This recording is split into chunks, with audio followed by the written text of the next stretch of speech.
Tanya for the 29th day of Kislev is in Pedic Daled. It's on page 16. The number at the bottom of the page is also 16.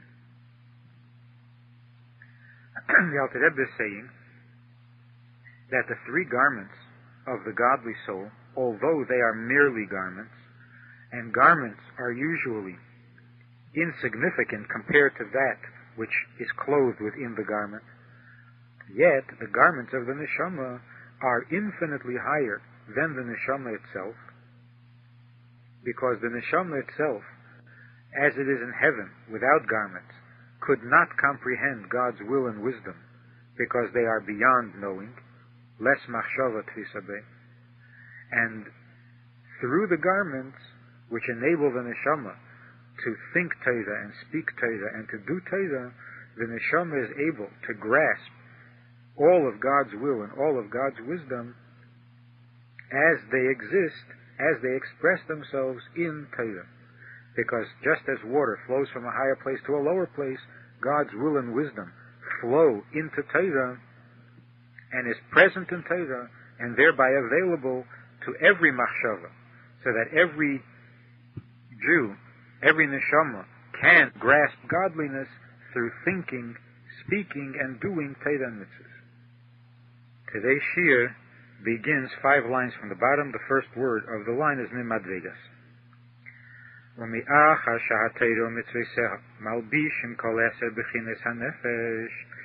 now the result that Torah and mitzvahs are clothing or enveloping all the 10 parts of the nefesh, the whole taryage vareha, and all the 613 parts of the neshama, mereisha va'ad raglo, from its head to its foot, so to speak, hare kul lot tzrura b'tzveir hachayim. Then all of it, the entire neshama, is wrapped up in the source of life, es Hashem mamash, with God literally, ve'er Hashem mamash mekifo malbisha mereisha va'ad raglo, and it is the light of God literally, actually, that surrounds the neshama and clothes it from its head to its foot. Kamesha Kosuv, where do we find this expressed in Torah? It says, Tsuri echsebei, that God is my rock. I will take refuge in Him. Uchsiv katzina rotzin tatreno, like a armor. His will surrounds me. Shehu retzeinei v'chachmosei yizbarech. This is a reference. What is it about godliness that surrounds the person? It is the God's will and God's wisdom, hamelubashim b'teirasei mitzvah, which are clothed in Torah and in mitzvahs. So when a person does the mitzvah, or all the mitzvahs, then his entire neshama is clothed or enwrapped in God's will and wisdom. And that's why they said, the sages said, that Yofa Sha'achaz B'tshuva Ma'asim Tovim B'Olam Hazeh Mikol Chayei Olam Haba. Better 1 hour of tshuva and good deeds in this world than all the time in the world to come, meaning in heaven. Ki Olam Haba, because the world to come, Hu Shenehen in Miziv HaShchina, is where the neshama takes pleasure in the rays of the Shechina. And that is the reward for the mitzvah. So how can it be that the reward is not as great as the job, as the act? Better to do mitzvahs in this world than all the time in the world to come. And the world to come is supposed to be the reward for the mitzvahs. But the reward is the pleasure that the neshama takes in the presence of the rays of the Shekhinah. Shehu tainug hahasago, which is the pleasure that comes from understanding. Pleasure ultimately comes from knowing, from understanding. All pleasure comes from a closeness. And closeness means understanding, grasping. And the EF shel lishum nivro, afilu nohel yenim, and it is impossible for any created being, even of the highest creations, the neshama, lahasik, to understand, ki yim eza ha'oza me'er Hashem. Even the highest creations can understand only or grasp only some ray or some aspect of God. And that's why it is described as the rays of the Shekhinah. Not the Shekhinah itself, but rays of the Shekhinah. But God himself, less machshava tfisa beklal, no thought can comprehend him at all. So what can the neshama comprehend? Only that part of the Eibishter that is called Shechina. And even of that part of the Shechina, only the rays of the Shechina. But God himself is beyond comprehension, beyond grasp. And as the Rebbe said earlier, grasping, this idea of tfisa, is not limited to intellectual grasp. A person can comprehend something intellectually in the mind, or he can apprehend something in his feelings, or he can be in touch with something, he can grasp it through serving it, through acting it, through doing it. And that's why through act, speech, and deed, a person can be in touch, to be grasping godliness. So that which is God himself can't be grasped at all. Ki'im, with the one exception, kasha tviso mislabeshes b'teiro mitzveiseho, the only time that God can be grasped is when he is clothed in Teira and mitzvahs. Hazai hi tviso behen, then the thought can comprehend him. U'mislabeshes b'kodesh baruch hu mamish dereisa v'kutshabrichu kulachad. And then you are connecting with God himself, because Teira and God are all one, are one and the same. So now a person can ask, it's true that God and Teira are one, and therefore by grasping Teira, you also grasp God. But how is this true of the act of the mitzvah? We can understand that this is true of Teira as it is on the higher level. The concepts of Teira, the understanding of Teira, the principles of Teira. But when Teira gets involved with physical objects and physical material, doesn't that interfere with the Teira itself, and thereby also interfere with grasping God's will and wisdom which is within the Teira? So the Rebbe says, now although Teira is clothed in physical lowly things,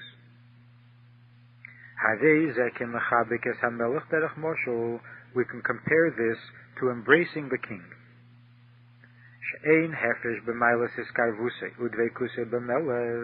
There is no distinction, no difference in the degree of closeness and in the degree of intimacy when one is embracing the king.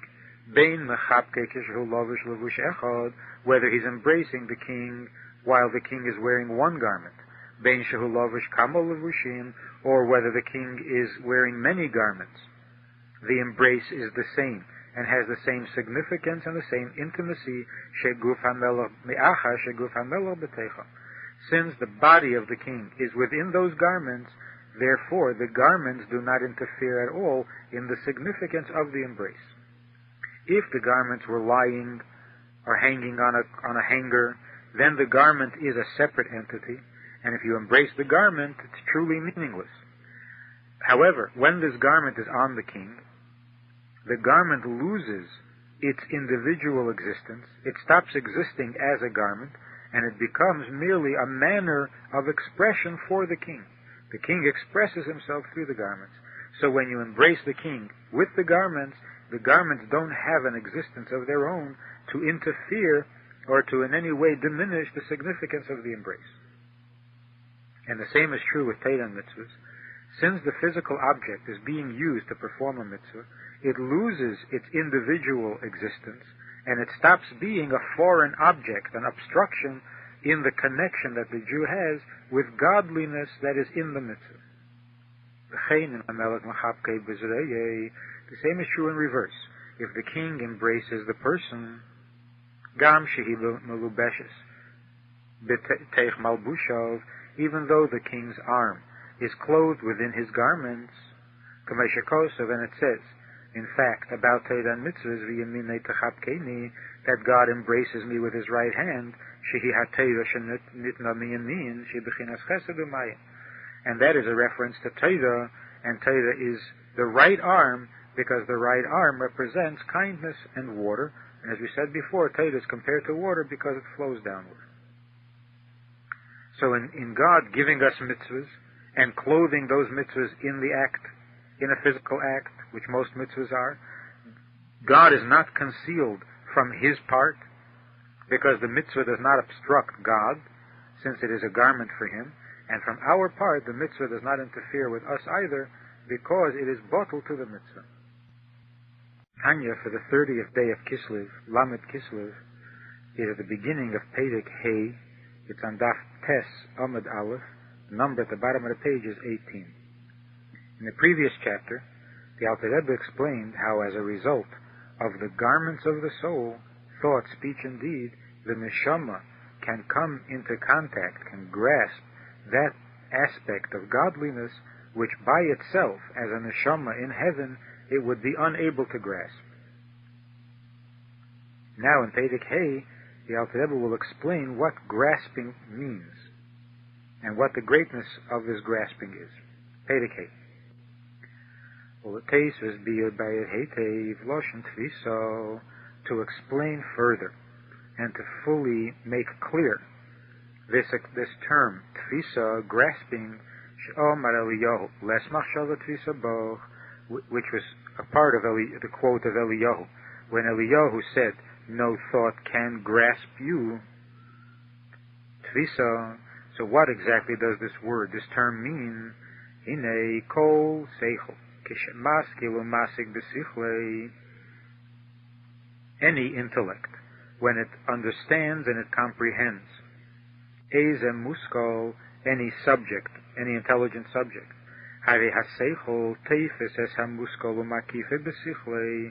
the seichel grasps the subject and surrounds it with its mind. The mind surrounds, encompasses the subject. V'hamuskol, and the subject under study is nitvasu mukaf umelubash, is grasped and surrounded and enwrapped b'teich haseichel shehisigei, within the intelligence which is understanding this particular subject. Shehisigei v'hiskilei, that has comprehended it and understood it. Hasaga is bina, and haskola is chachma.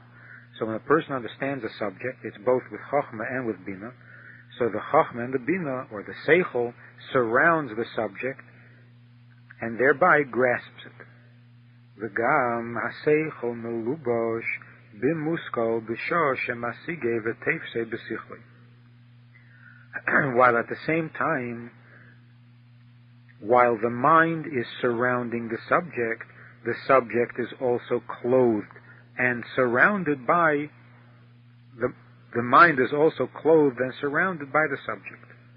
So in understanding, in grasping the subject, the mind is immersed in the subject, meaning that the subject surrounds the mind, and when he has grasped the subject, then his mind has surrounded and enveloped the subject. So there's a dual interaction here. The mind is absorbing the subject, while the subject absorbs the mind.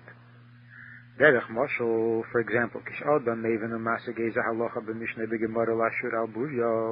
when a person understands any halacha in Mishnah or Gemara, and he understands it clearly and thoroughly, what does it mean to understand something thoroughly? To understand something properly, it means that your mind grasps and surrounds the subject, just as in the physical. What does it mean to grasp something? How is grasping different than touching? Grasping means that you can put your hand around the object. Touching doesn't necessarily mean that you can surround it. You can touch something that is too big to fit in your hand, so you can touch it, but you can't grasp it. So grasping means the ability to surround the object. When your hand can surround the 6 dimensions, the 6 limits, the 6 sides that every object has, top, bottom, east, west, north, and south, when you can put your hand around the outer limits of the object, then you have grasped it. The same is true in Seichel. When the mind can see all the limits from the 6 sides, the dimensions of the subject, then it has grasped that subject. V'gam sichle melubish ba be'esasha.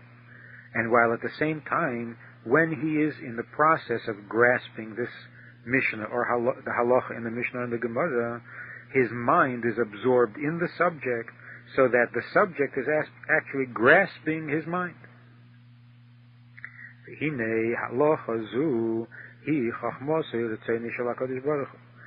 halacha that he is understanding, the halacha that he is both grasping and being immersed in, is God's will and wisdom. Because it arose in God's will. That when Reuven will come to court, and his argument will be such and such. For example, and Shimon will come and argue in his defense. So in such and such, then God's will dictates that the halacha says that God's will is that the judge should rule in such a case in such a fashion. This is the ruling that the judge should come to. If Reuven comes and argues this way and Shimon argues that way, this should be the conclusion. This is God's will.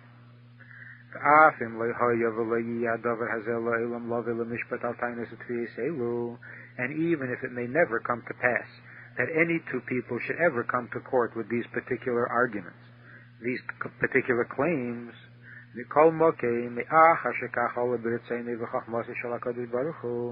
in spite of this, since this is what arose in God's will and in God's wisdom,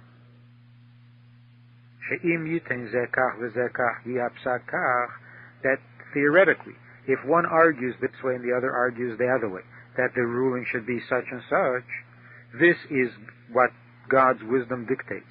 This is what God's will dictates, and even if it may never come to pass, and it may never be a practical consideration, yet it remains a divine thing, because this is God's thought and God's will.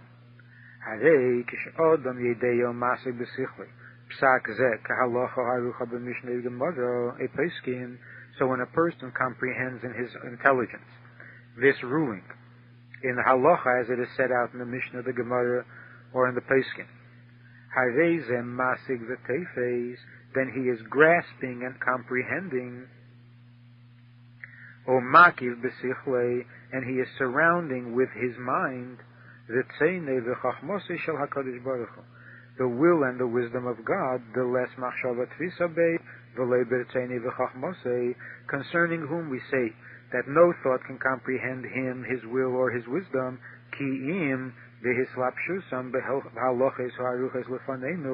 other than when God's will and wisdom, God himself, is clothed in the halacha as it's set out before us.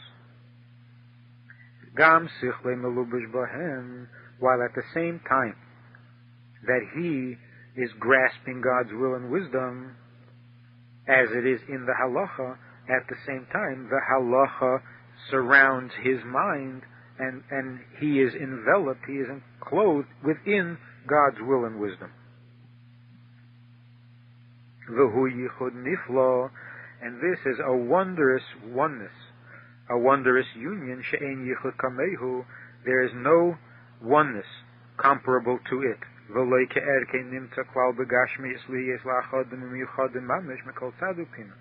There is nothing similar in the physical world to this kind of a oneness, where two things become one from every direction.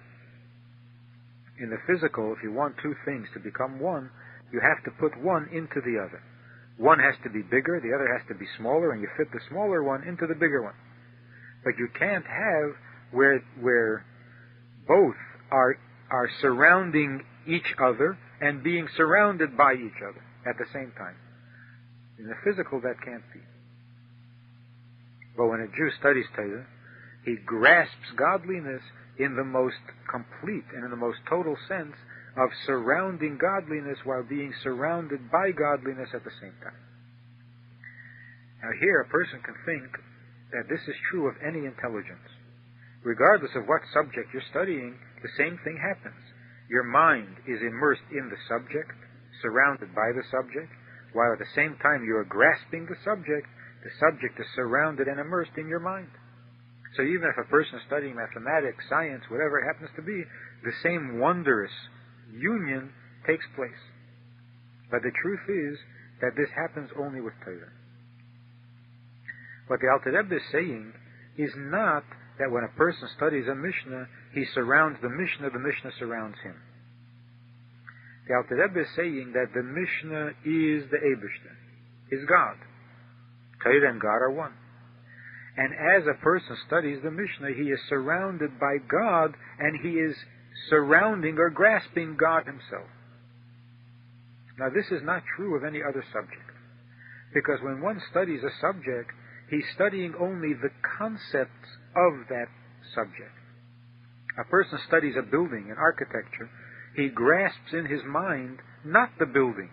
He is grasping in his mind the image of the building, the concept of the building, but not the building itself, because the building and its architecture are two different things.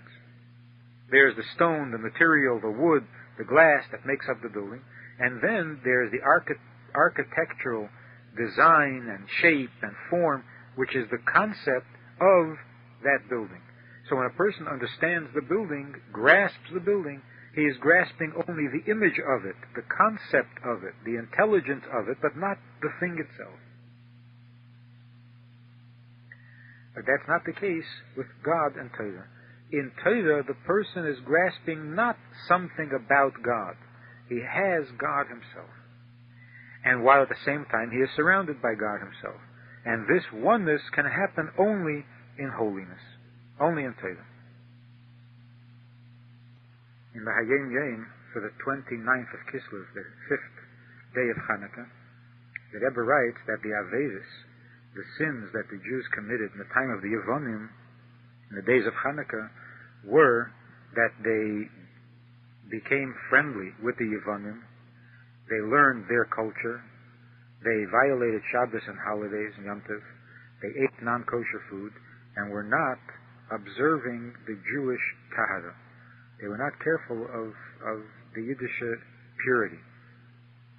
The punishment and the tzara that came as a result of those sins was the spiritual destruction of the Beis HaMikdash, death, and slavery, enslavement in Golus.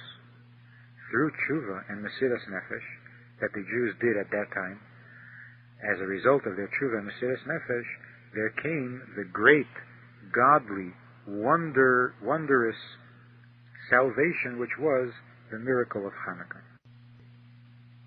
There is no portion for the day of the 30th of Kislev, because in that year, the year that the Hayom Yom was written, the Kislev had only 29 days.